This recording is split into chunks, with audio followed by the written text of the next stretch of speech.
மேசலக்கணக்காரங்க தன்னுடைய தாத்தா சம்பாரிச்ச சொத்து இருக்குமில்ல இட வீடு, அதை பற்றி எங்கேயும் பெருமை சொல்லக்கூடாதுங்க, பெருமைப்படுத்தி பேசவே கூடாது. அடுத்து 8ஆம் இடம் என்பது என்ன சொல்கிறாங்க, அந்த இடத்த மறை பொருள் ஸ்தானம்னு சொல்கிறோம். உங்களுடைய தாம்பத்திய விஷயங்களை எப்பொழுது யார்ட்டையும் ஷேர் பண்ணக்கூடாது. 8ஆம் இடம் என்பதுங்க என்னங்க, கலவியில் ஈடுபடக்கூடிய ஒரு இடம். ஆண் பெண் கலவியில் ஈடுபடக்கூடிய இடம் எத்தனாம் இடங்க, 8ஆம் இடம். அப்போ உங்களுடைய தாம்பத்திய ரகசியங்களை வெளியே சொல்லக்கூடாது. நாங்கள் 2 பேரும் சந்தோஷமாக இருக்கோம், அடிக்கடி சொல்லுவாங்க இல்லையா, நாங்கள் ரொம்ப சந்தோஷமாக இருக்கிறோம் அப்படின்னு சொல்லிக்கிட்டே இருப்போம்ல, அந்த மாதிரி தாம்பத்திய ரகசியங்களை என்ன பண்ணக்கூடாதுங்க, வெளியே சொல்லக்கூடாது.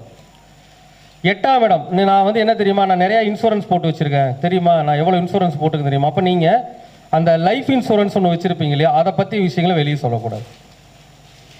சரிங்க, மேசலக்கணத்துக்கு 8ஆம் இடங்கிறது 7ஆம் பாவத்துக்கு எத்தனாம் இடம், 2ஆம் இடம். அப்போது ஒரு ஆணாக இருந்தால் அந்த மனைவியுடைய சம்பாத்தியத்தை பற்றி வெளியே சொல்லக்கூடாது.